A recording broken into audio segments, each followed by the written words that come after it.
Ya karena kalau kita buka di internet, kayaknya berita kepunahan kain jauh lebih banyak daripada berita positifnya gitu. Kayaknya berhalaman-halaman kalau kita buka di google.com, kayaknya 10 halaman pasti berita itu begitu banyak dan setiap bulannya pasti ada aja.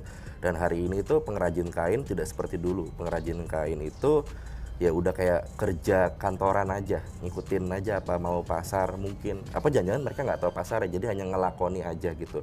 Nah, zaman dulu pengrajin itu bener-bener murni tulus berkesenian gitu, tidak seperti sekarang. Kenapa begitu? Ya karena profesi pengrajin sudah tidak seperti dulu, semakin berkurang. Kenapa semakin berkurang? Karena pendapatannya juga rendah, karena nggak ada pasarnya gitu. Saya beberapa kali menemukan di Jawa gitu, orang tua yang melihat anaknya pengen nerusin usaha Orang kain tuanya. batik orang tuanya, malah dilarang sama orang tuanya. Loh, kenapa? Ya ngapain, nah nggak ada duitnya.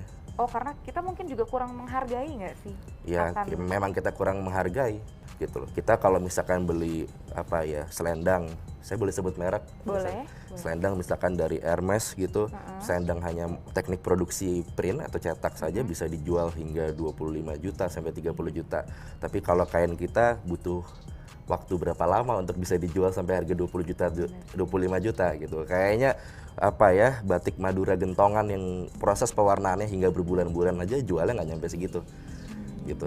Jadi itulah ironinya apresiasi bangsa kita terhadap kekayaan bangsa kita sendiri. Itu kan tadi kita bahas alasannya kenapa campaign Berkain Gembira ini dicetuskan oleh Suara Gembira.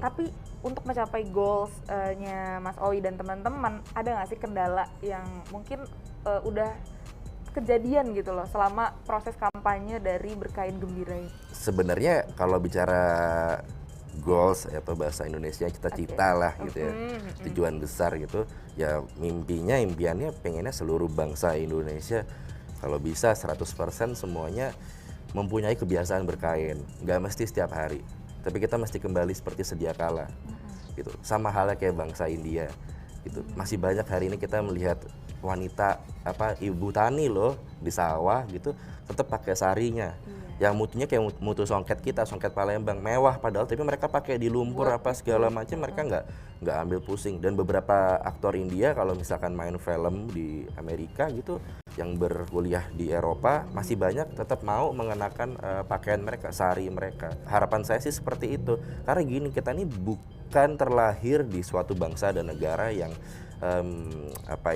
sedikit akan kekayaan budayanya. Kita ini terlahir di bangsa yang memiliki kekayaan budayanya tuh brojol-brojol deh gitu. Sebanyak itu, seberlimpah gemah ripah itu gitu.